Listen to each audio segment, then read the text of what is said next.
didn't know saying I get in band? Yeah, actually. Me too. You must give your life to Jesus. Wait, why? Because Him our Lord and Savior.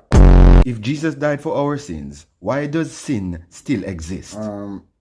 Because the Bible says if you not give your life to Jesus, you are going to burn up down a hell for the rest of eternity. No way. If you don't believe me, ask God. What's your favorite scripture? Psalms 23. Him is a wonder. It's as if God was a human. The blood of Jesus is against your Satan. A shalama bombo, roboboclat. You didn't know saying can turn water in a rum punch? No. Me neither.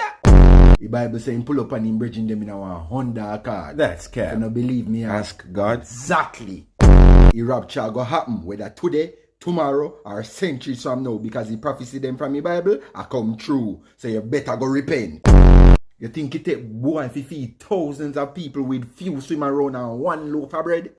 So by your Bible's logic, I can do all the vile things I want as long as I ask Jesus for forgiveness afterwards, right? Yes. Nurse! Him say if we believe in him, we are going to do the work them we do and greater. But now me I wonder if I did gimmicks thing in the pan. Cause out of 60 miracles them we perform, all now me can't perform one of blood.